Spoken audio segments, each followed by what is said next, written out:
raspberry, brown sugar, and a little bit of cinnamon. That's going to be the recipe for the spring season. Hey there everybody, this is Lady Nick, your social media red guide from toctown.com. For today's cafe and courtyard, I have a food tag, which Nicole from helpmamaremote.com started, and it's already spreading over the internet. So, question number 1. Were you a picky eater growing up? Yes, I was, because I was pretty much like, if I didn't recognize what it was, I wasn't eating it. And even to this day, I will not eat liver.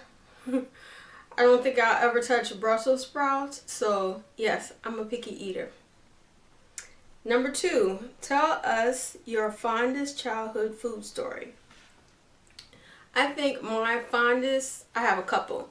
First of all, when I decided to finally make lasagna, I think I was a teenager at the time.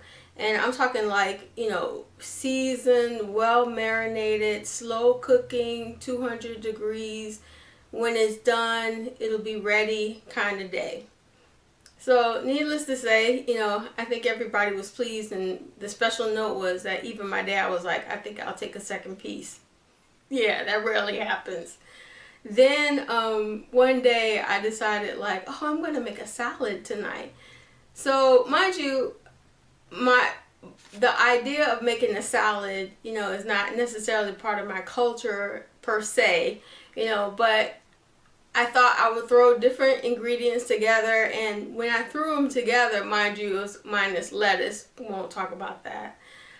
It turned out something like, I don't know what it was, but the moment came was when I showed my mom, I made this salad for you. She had a long day at work, but she started eating it like it tasted like the best thing that she had. So for me, I was kind of so thankful, that she didn't say, what is this? And I can't believe you, what are you trying to do? So pretty much, that was a fun memory for me. So I have another story, but I think I'll share it at another time. Okay. Number 3, what cooking skill or knowledge did you learn from your mom or whoever did the cooking when you were growing up? I think a lot of my desire to cook at home came from my mom, especially the fact that she worked from a 9 to 5, had the free, the little ones on a daily basis. A lot of times she would bake on the weekends or make us a stack of pancakes. It was those old kind of griddles where you just plug them in and you have 5 at a time. So she would make us a stack of pancakes every weekend. Granted, we didn't know it was just, quick and easy for her, but it was the fact that you had that aroma in the kitchen, or even on the weekend when she was baking cake, it was home felt like mom created an atmosphere. So, do you have any food allergies? Thankfully, as I started changing my diet, and now that we have a garden, a lot of the things that I used to be allergic to, I'm not allergic to anymore. But one thing I do, certain fruits, they have too much acid in them, then I can't eat them. But pretty much I don't have any food allergies because guess what? I'm a picky eater. Okay. So number 5, what is your favorite fast food restaurant? Okay, so as an adult, I would say the ones that cook all day, and then by the time I come get it, it's fast food. So, I'm trying to think of some of them that most of my stuff is multicultural, because I grew up in a Haitian African American home. The typical fast food restaurant, even though we did go to them, it's kind of they're not my favorites. So let me think. Give me a second, I'll come back to that. Okay, Theo Louis. If you've ever had their Mexican food, yeah, you know what I'm talking about in Chicago. So leave me a comment down below if you tried this. You know what I'm talking about when I say like well marinated, and even the garnishments are like, you know, soaked in like fresh herbs, and you know, when you put them on your food and on top of that it's been well marinated. Yeah, I won't need to go on. Okay, so number 6. What is your favorite dine-in restaurant? I'm hoping they're still in business, but it was Sabor Cuba, you know, which is a taste of Cuba. Once again, it goes back to the Caribbean side of me, you know, and knowing that they cook from sun up till sundown. So by the time you're coming in for dinner, most of the stuff has been marinated, well prepared. Their soups, their sauces, amazing. So, and oh, also I do want to give a shout out to some of my West Side restaurants. I apologize, I don't know the name. It's not Uncle Ramus. I can't remember, but a friend of mine took me there one time, and I definitely like, woo, yeah, you know how you said when you hurt yourself? Yeah. Okay, do you prefer eating out or cooking? I prefer cooking, but would definitely not mind eating out at someone's home as long as I knew how they kept their kitchen. So pretty much, I love fine dining. You know, when someone recommends a restaurant where the service is exquisite, the food matches the level of ambiance, wonderful, great. You know, I don't mind paying the price. But when you have a sit down, like, and everybody comes to dinner, you know, we're all around the table sharing, laughing, that's my thing. So I don't mind doing the cooking, and I also appreciate whoever else does the cooking at home. So, okay, number 8, if you had 30 minutes to get food on the table, what would you make? Leftovers? Because after all that fine dining, trust me, you'll be like, could we have that again?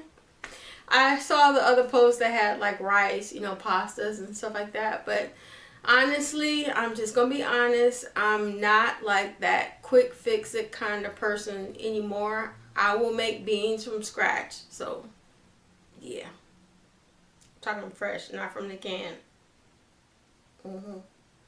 Okay, number 9. Do you have a rags to riches meal?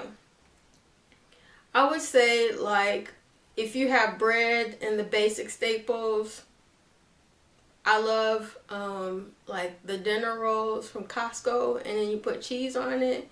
You can pretty much top those bad fellows with anything, and woo, they go a long way. So a lot of times when I'm running around, it makes a great, like, you got to get something in your stomach kind of thing, you know. Or when I have time, you know, I do like French toast is my favorite. So yeah. Number 10, if you were at the intersection and each corner was a place to grab coffee, McDonald's, Dunkin Donuts, Starbucks, or a gas station, where would you go and what will you order?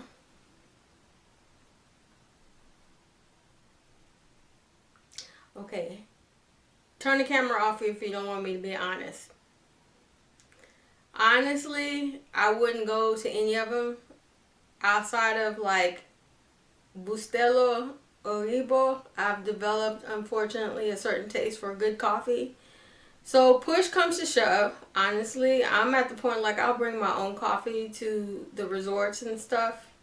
Because if it's like stank coffee, then I'm not drinking it. On top of that,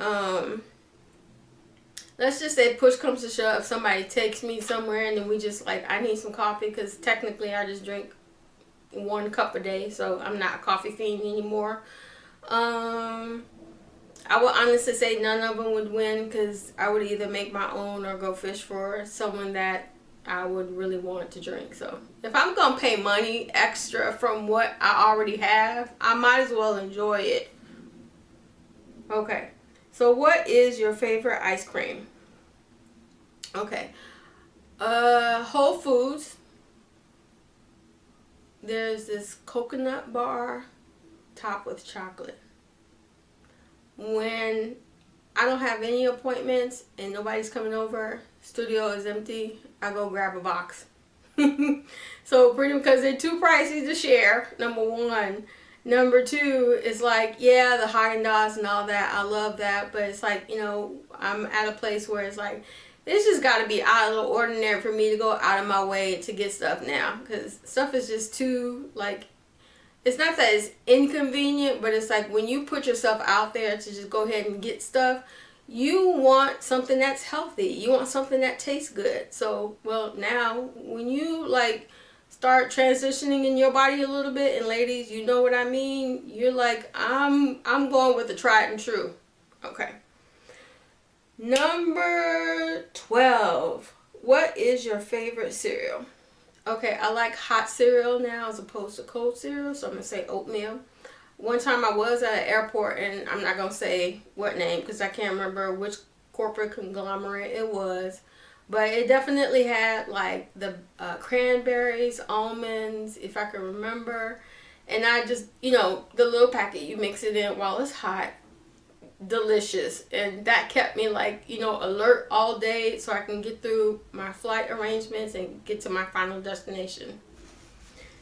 Number 13. What is your favorite drink?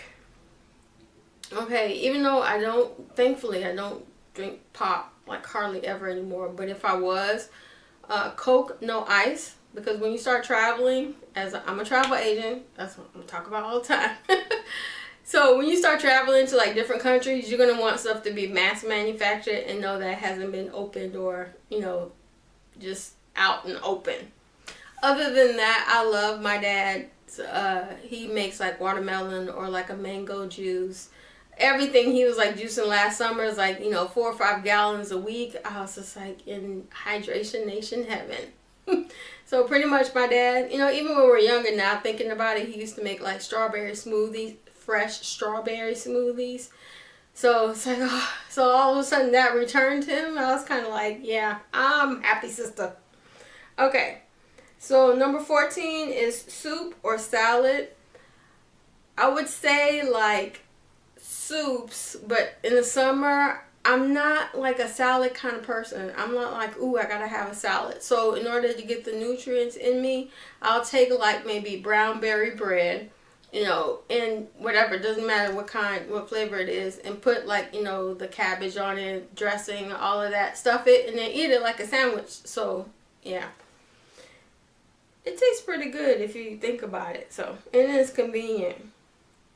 Number 15 is what is your dream foodie experience?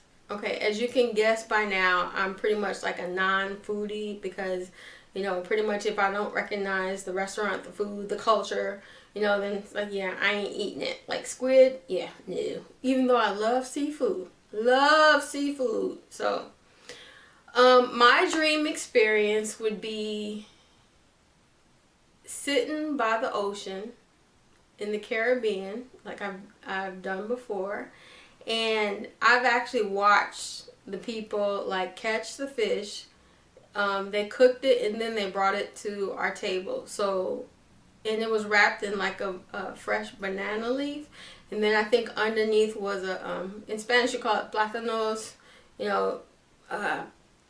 plantain. I'm trying to remember the American name for it, but I can't. But it's the big plankton. No, whales eat plankton. But it's the big bananas that you can either boil or slice them up and fry them. But when they're sweet, they're so good. So all of that was like my first experience and like what fresh really meant, So after that point, my world was turned inside out. So I've had a lot of my quote unquote like beyond my expectation dream experience. What I want to do now is just rest and all of that. So that would be my thing. All right. So if you haven't participated in this tag and you would like to, please feel free. Definitely leave a link down below and let us know that you're participating. So thanks Nicole from helpmamaremote.com for developing this tag for us. It was so much fun. And I'm Lady Nick, your social media red guy for TLCtown.com.